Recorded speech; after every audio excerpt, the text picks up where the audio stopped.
জয় শ্রী রাধে কৃষ্ণ। শ্রীকৃষ্ণ বার্তা চ্যানেলের পক্ষ থেকে সকল দর্শককে জানাই সুস্বাগতম এবং সশ্রদ্ধ প্রণাম। আশা করি রাধারানীর কৃপায় আপনারা সকলেই ভালো আছেন।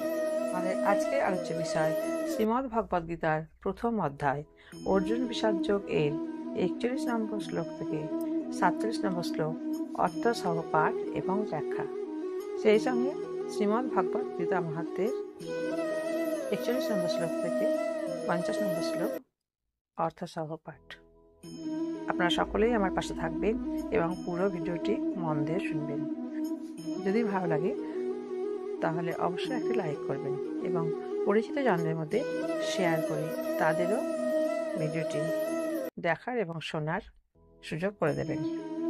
রাধারানীর কাছে আপনাদের সকলের মঙ্গল প্রার্থনা করে শুরু করছি আজকের গীতা পাঠ। 41 নম্বর শ্লোক।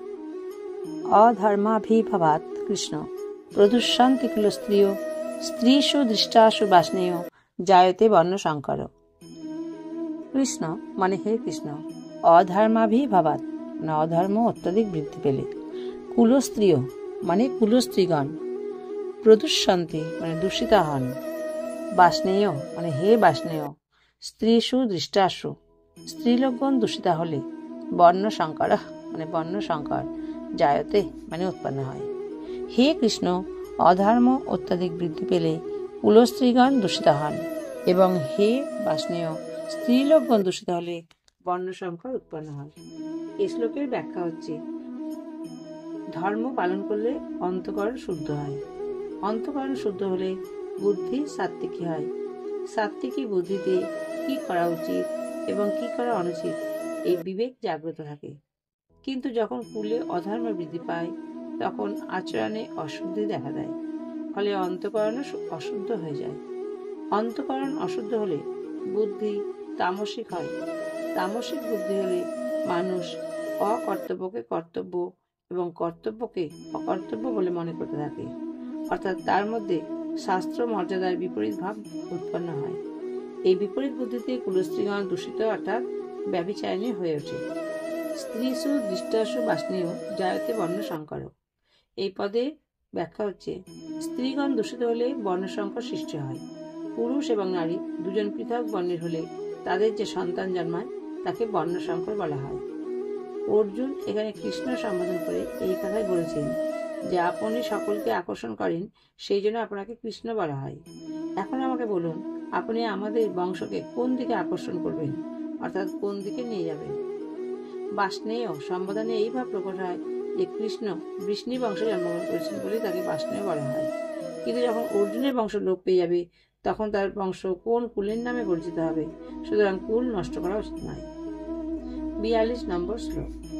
শঙ্কর নরকা ঐব কুলাগ্নানাং কুলশ্চ পতন্তি পিতার ঝেষাং লুপ্ত পিণ্ডুদ প্রক্রিয়া। শঙ্কর মানে বর্ণসংকর, কুলাগ্নানাম মানে কুলঘাতকদের, চ কুলাস্য মানে এবং কুলকে, নরকায় এব মানে নরকে নিয়ে যায়, লুপ্ত পিণ্ড দপক্রিয়া মানে শ্রাদ্ধ তর্পণ না করে। এই সাম মানে এই কুলঘাতকদের, পিতারা মানে পিতৃকুল, হি মানে ও, পতন্তি মানে বিচ্যুত হন। এই শ্লোকের অর্থ হচ্ছে, বর্ণসংকর কুলঘাতকদের এবং কুলকে নরকে নিয়ে যায়, শ্রাদ্ধ এবং তর্পণ না করে এই কুলঘাতকদের পিতৃকুল তাদের হ্রাস থেকে চ্যুত হয়। শঙ্কর নরকা ঐব কুলাগ্নানাং কুলশ্চ। এই পদের ব্যাখ্যা হচ্ছে, বিস্তৃত বর্ণে অর্থাৎ শঙ্কর বর্ণে যেসব বর্ণসংকর সন্তান জন্মায় তাদের ধর্মবুদ্ধি হয় না, তারা বংশ মর্যাদা পালন করে না, কারণ তারা অমর্যাদার মধ্য দিয়ে জন্মগ্রহণ করেছে। তাই তাদের নিজেদের কুলধর্ম না থাকায় তারা তা পালন করে না, বরং তার বিপরীত আচরণ করে। পরস্পর বিরুদ্ধ ধর্মের সংমিশ্রণে যা সৃষ্টি হয় তাকে সংকর বলা হয়। যখন কর্তব্য পালন করা হয় না তখন বর্ণসংকর, ধর্মসংকর, জাতিসংকর, কুলসংকর, বেশ সংকর, ভাষা সংকর, আহার সংকর ইত্যাদি অনেক সংকর দোষ দেখা দেয়। যারা যুদ্ধে নিজেদের কুল সংহার করেছেন তাদের কুলঘাতী বলা হয়। এইরূপ কুলঘাতকদের নরকে নিয়ে যায় এই বর্ণসংকর। শুধুমাত্র কুলঘাতকদের নয়, কুল পরম্পরা নাশ হওয়ায় সমস্ত কুলকেই তারা নরকে নিয়ে যায়। পতন্তি পিতারা যে সংলুপ্ত পিণ্ড দপক্রিয়া। যারা নিজ কুল নাশ করেছে এইরূপ কুলঘাতকদের পিতৃকুল বর্ণসংকর যাতে সন্তান দ্বারা শ্রাদ্ধ ও তর্পণ না হয় তাদেরও পতন ঘটে, কারণ শ্রাদ্ধ তর্পণ ঠিকমতো করলে সেই পুণ্যের প্রভাবেই তারা উচ্চ লোকে অবস্থান করে, কিন্তু শ্রাদ্ধ তর্পণ বন্ধ হলে তাদের সেই উচ্চ লোক থেকে পতন হয়, অর্থাৎ তাদের স্থিতি আর সেই লোকে থাকে না। পিতৃকুলের শ্রাদ্ধ এবং তর্পণ বন্ধ হওয়ার কারণ হচ্ছে এই যে বর্ণসংকরজাত সন্তানগণের পূর্বপুরুষদের প্রতি শ্রদ্ধা বা ভক্তি থাকে না, সেই জন্য তাদের মধ্যে পিতৃপুরুষদের জন্য শ্রাদ্ধ তর্পণ করার কোনো চিন্তা থাকে না। যদি লোকলজ্জাবশত তারা শ্রাদ্ধ করে, তাহলেও শাস্ত্রবিধি অনুযায়ী তাদের শ্রাদ্ধের অধিকার না থাকায় তা পিতৃলোকে পৌঁছায় না। এই রূপে পিতৃগণ শ্রদ্ধা ভক্তি এবং শাস্ত্রবিধি অনুযায়ী শাস্ত্র তর্পণ না পাওয়ায় নিজেদের স্থান থেকে পতিত হয়। পিতৃকুলের মধ্যে এক আজান পিতৃকুল থাকে আর এক মর্ত পিতৃকুল থাকে। পিতৃলোকে যারা থাকেন তাদের আজান বলা হয়, আর যারা মনুষ্যলোক থেকে মৃত হয়ে পিতৃলোকে গেছেন তাদের মর্ত বলা হয়। শ্রাদ্ধ ও তর্পণ না করলে মর্ত পিতৃকুলের পতন হয়। সেই পিতৃকুলেরই পতন হয় যারা আত্মীয়দের সঙ্গে সন্তানদের সঙ্গে সম্পর্ক রাখেন এবং শ্রাদ্ধ তর্পণাদের আশা করেন। 43 নম্বর শ্লোক। দোষই রে তৈকুলা জ্ঞানাং বর্ণসংকর কারকৈঃ উৎসদান্তে জাতি ধর্মা কুলধর্মাশ্চ শাশ্বতঃ। এতই মানে এই বর্ণ সংকর কারকৈঃ মানে বর্ণ সংকর সৃষ্টিকারী, দোষই মানে দোষে, কুলাগ নানাম মানে কুলঘাত গণের, শাশ্বতঃ মানে শাশ্বত, কুলধর্মা চ মানে কুলধর্ম এবং জাতি ধর্মা মানে জাতি ধর্ম, উৎসাদ্যন্তে মানে লোপ পায়। 43 নম্বর শ্লোকের অর্থ হচ্ছে এই বর্ণসংকর সৃষ্টিকারী দোষে কুলঘাতকগণের শাশ্বত কুলধর্ম এবং জাতি ধর্ম লোপ পায়। দোষই রেতৈ কুলাজ্ঞানাং বর্ণ সংকর কারকৈঃ উৎসাদান্তে জাতি ধর্মা কুলধর্মাশ্চ শাশ্বতঃ। এই শ্লোকের ব্যাখ্যা হচ্ছে যুদ্ধে কুল ক্ষয় হলে কুলের সঙ্গে সঙ্গে কুলধর্ম নাশ হয়। কুল ধর্ম নাশ হলে কুলে অধর্মের বৃদ্ধি ঘটে। অধর্মের বৃদ্ধিতে স্ত্রীগণ দূষিত হন, স্ত্রীগণ দূষিত হওয়ায় বর্ণসংকর সৃষ্টি হয়। এইভাবে বর্ণসংকর সৃষ্টিকারী দোষে কুলনাশকারীদের জাতি ধর্ম নষ্ট হয়ে যায়। কুলধর্ম এবং জাতি ধর্ম কি? একটি জাতিতে এক এক কুলে যে নিজস্ব পৃথক পৃথক পরম্পরা থাকে, পৃথক পৃথক মর্যাদা থাকে, পৃথক পৃথক আচরণ থাকে, সেগুলি সেই কুলের কুলধর্ম নামে অভিহিত হয়। একটি জাতির সমগ্র কুলের সকলকে নিয়ে যে ধর্ম পালন করা হয় সেটি জাতি ধর্ম অর্থাৎ বর্ণ ধর্ম নামে পরিচিত। সেটি ধর্ম এবং শাস্ত্রবিধির দ্বারা পরিচালিত হয়। কুলধর্ম এবং জাতি ধর্মের আচরণ লোপ পেলে এই ধর্মগুলি নষ্ট হয়ে যায়। 44 নম্বর শ্লোক। উৎসন্ন কুলধর্মানাং মনুষ্যানাং জনার্দন নরকে হনিয়তাং বাস ভবতীত্যানুশস্যম। জনার্দন মানে হে জনার্দন, ইতি অনুশুশ্রম মানে আমরা এরূপ শ্রণে এসেছি। উৎসন্ন কুলধর্মানাম মানে যার কুলধর্ম নষ্ট হয়ে যায়, মনুষ্যানাম মানে সেই ব্যক্তিকে, অনিয়তম মানে বহুকাল, নরকে মানে নরকে, বাসাহ মানে বাস, ভবন্তি মানে করতে হয়। 44 নম্বর শ্লোকের অর্থ হচ্ছে হে জনার্দন, আমরা এইরূপ শুনে এসেছি যে যাদের কুলধর্ম নষ্ট হয়ে যায় সেই সকল ব্যক্তিকে বহুকাল নরকে বাস করতে হয়। এই শ্লোকের ব্যাখ্যা হচ্ছে ভগবান মানুষকে বিবেক দিয়েছেন, নতুন কর্ম করার অধিকার দিয়েছেন। সুতরাং যে কর্ম করায় অথবা না করায়, ভালো করা বা মন্দ করায় স্বতন্ত্র, তাই তার সর্বদা বিচার বিবেচনা পূর্বক কর্তব্য কর্ম করা উচিত। কিন্তু মানুষ সুখভোগ ইত্যাদি লোভে নিজের বিবেককে অবহেলা করে এবং রাগ দেশে বশীভূত হয়ে পড়ে। তাতে তার আচরণ শাস্ত্র এবং কুল মর্যাদার বিপরীত হয়ে থাকে। পরিণামে সে ইহলোকে নিন্দিত, অপমানিত ও তিরস্কৃত হয় এবং পরলোকে দুর্গতি ও নরক প্রাপ্ত হয়। নিজ পাপের জন্য তাকে বহুকাল নরক যন্ত্রণা ভোগ করতে হয়। এইসব কথা আমি পরম্পরা ক্রমে গুরুজনদের কাছে শুনে এসেছি। যুদ্ধের ফলে ভবিষ্যতে যে সমস্ত অনর্থ হতে পারে সেগুলির বর্ণনার পরিণাম বশত স্বয়ং অর্জুনের উপর কি প্রভাব ফেলেছিল পরের শ্লোকে তিনি তাই জানাচ্ছেন। আহো বত মহৎ পাপং কর্তুং ব্যবসিদা বয়াম যদ্রাজ্য সুখ লোভেন হন্তুং স্বজনাম উদ্যতা।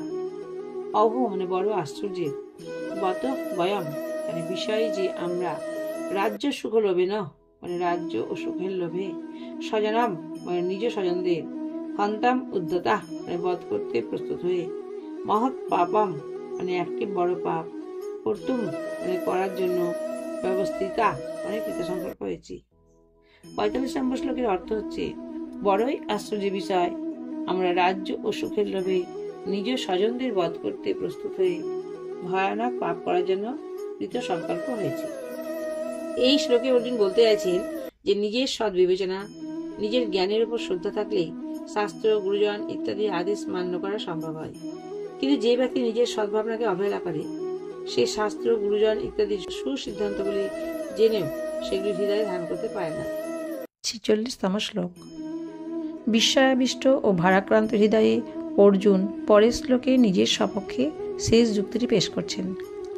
যদি মাম প্রতিকারাম শাস্ত্রাং শস্ত্রপানায়াহ ধার্ত রাষ্ট্রা রণে হন্যুস্তন্মে ক্ষেমতারাং ভাবেত। যদি অর্থাৎ যদি শস্ত্রপানায় মানে অস্ত্রশস্ত্র ধারণ করে, ধার্ত রাষ্ট্রা মানে ধৃতরাষ্ট্রের পক্ষের লোকেরা, রণে মানে রণাঙ্গনে, অশস্ত্রাম মানে অস্ত্ররহিত, অপ্রতিকারাম মানে যুদ্ধ বিমুখ, মাম হন্যু আমাকে বধ করে, তৎ মে তা আমার পক্ষে, ক্ষেমতরম মানে অত্যন্ত হিতকারক, ভবেত মানে হবে। ৪৬তম শ্লোকের অর্থ হচ্ছে, অস্ত্রশস্ত্র ধারণ করে ধৃতরাষ্ট্রের পক্ষের লোকেরা যদি অস্ত্ররহিত এবং যুদ্ধবিমুখ অবস্থায় আমাকে বধ করে, তবে তা আমার পক্ষে অত্যন্ত হিতকারক হবে। এই পদের ব্যাখ্যা হচ্ছে যে অর্জুন বলছেন যে যদি আমি যুদ্ধ থেকে সর্বপ্রকারে বিরত হই, তাহলে দুর্যোধন ইত্যাদিরাও যুদ্ধ থেকে নিবৃত্ত হবেন। কারণ আমরা যদি কিছু না চাই, যুদ্ধ না করি, তাহলে তারা যুদ্ধ করবেন কেন? কিন্তু যদি হঠাৎ ক্রোধের বশে অথবা অস্ত্রধারী এই ধৃতরাষ্ট্রের পক্ষের ব্যক্তিরা চিরকালের মতো আমাদের পথের কাটা দূর হোক, শত্রুতা শেষ হোক, এই ভেবে যুদ্ধ বিমুখ এবং অস্ত্ররহিত অবস্থায় আমাকে হত্যাও করে, তাহলে তাদের সেই কাজ আমার পক্ষে অত্যন্ত হিতকারী হবে। কারণ গুরুজনদের হত্যা করবার সিদ্ধান্ত গ্রহণ করে আমি যে বিরাট পাপের বোঝা নিতে যাচ্ছিলাম, তার প্রায়শ্চিত্ত হবে এবং সেই পাপ থেকে আমার শুদ্ধিকরণ হবে।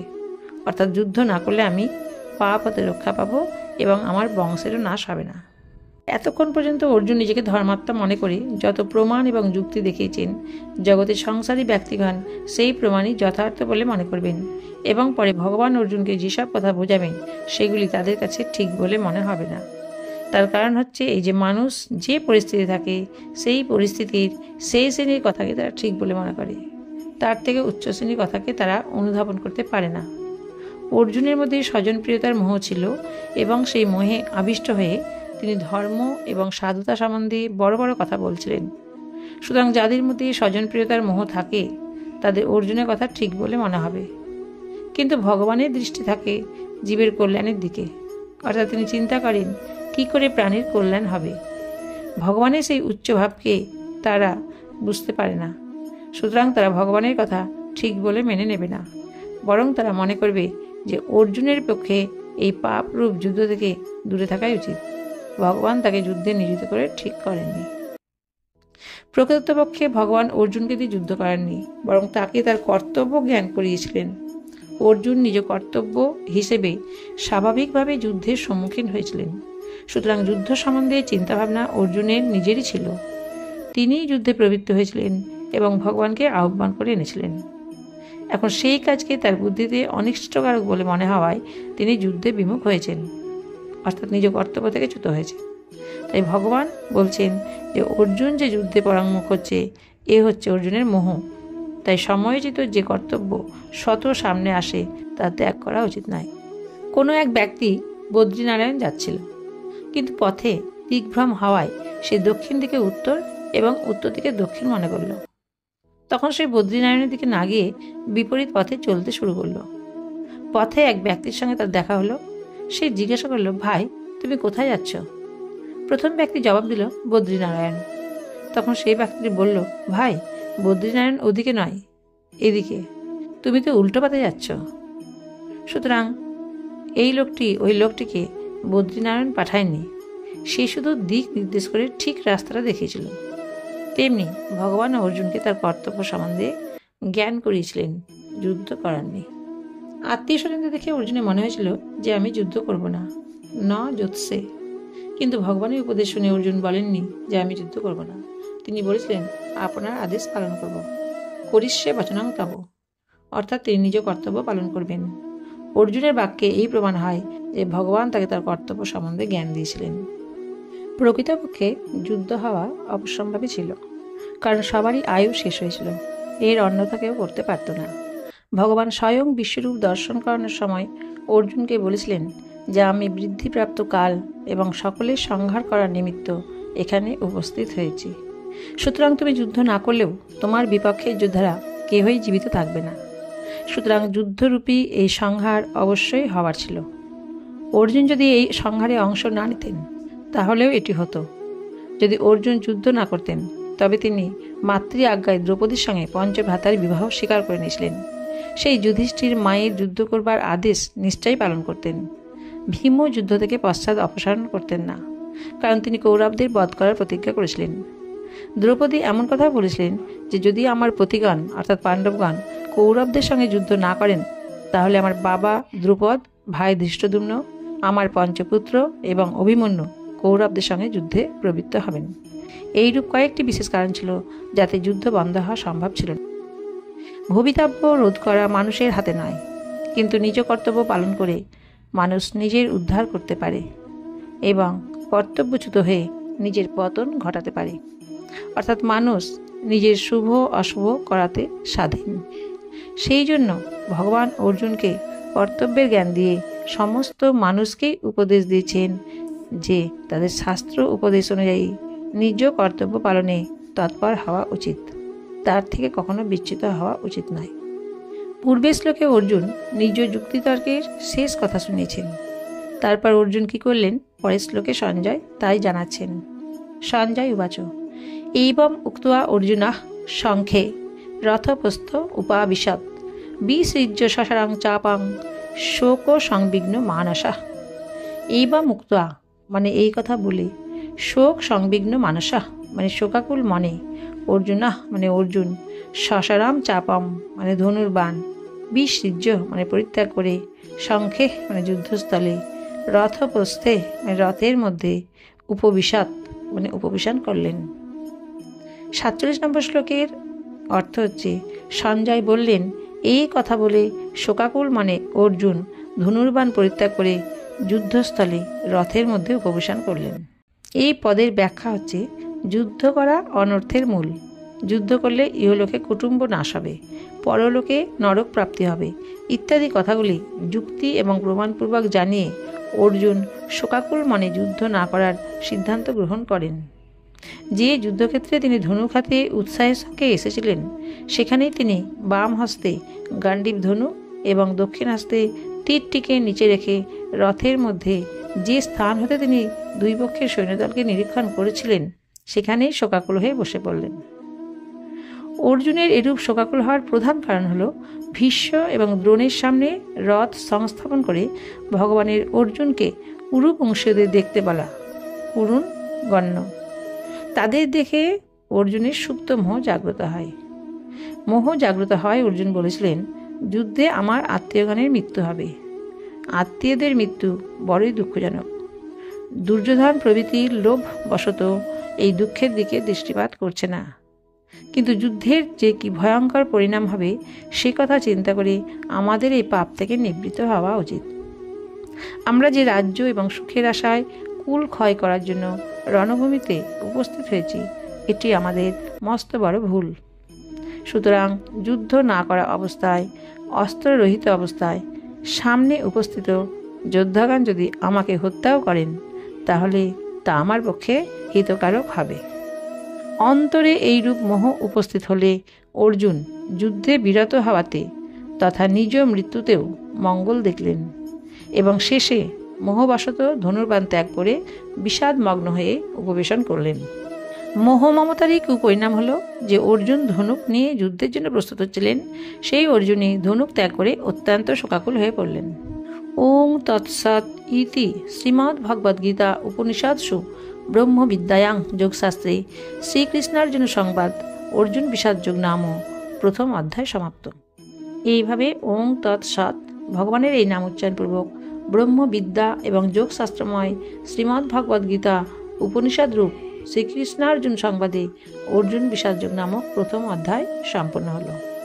ওং তৎসৎ এই তিনটি সৎচিৎ আনন্দঘন পরমাত্মার পবিত্র নাম, যা জীবমাত্রেরই কল্যাণকারী। এটি উচ্চারণ করলে জীব পরমাত্মার সম্মুখীন হয়। এর দ্বারা শাস্ত্ররহিত কর্তব্যকর্মের অঙ্গ বৈগুণ্য দূর হয়।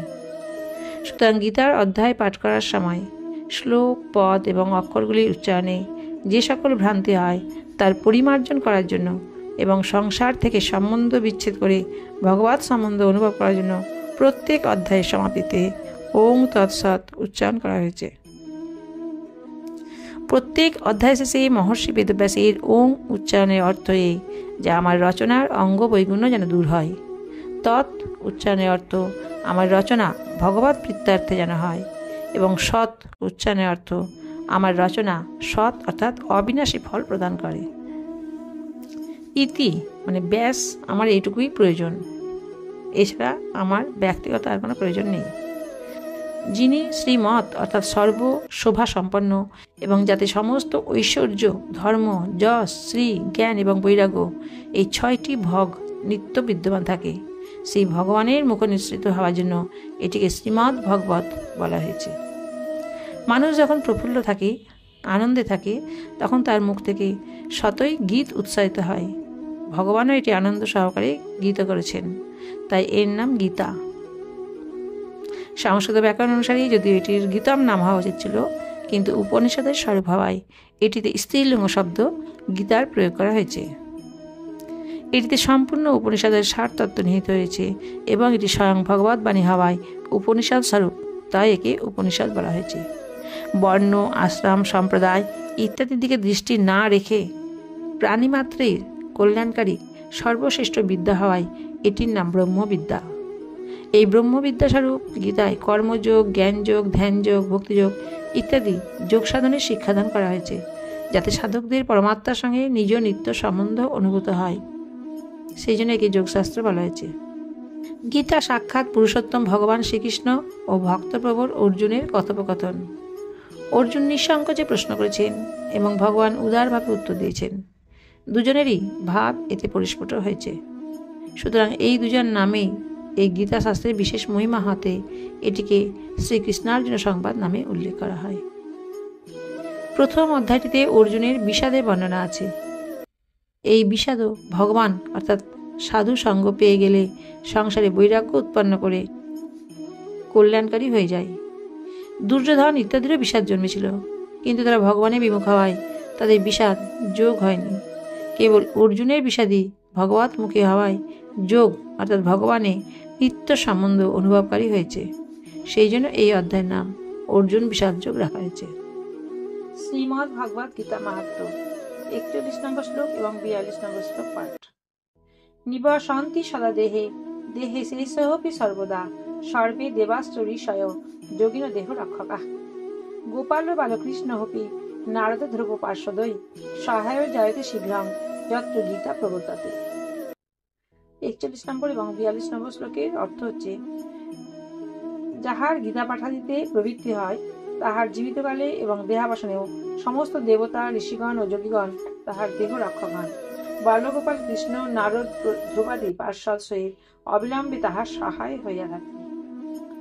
যত্র গীতা বিচারশ্চ পঠনং পাঠনং তথা মোদতে তত্র শ্রীকৃষ্ণ ভগবান রাধয়া সহ। যে স্থানে গীতাশাস্ত্রের বিচার, অধ্যয়ন বা অধ্যাপনা হয় তথায় ভগবান শ্রীকৃষ্ণ শ্রী রাধিকা সহ আনন্দে বিরাজ করেন।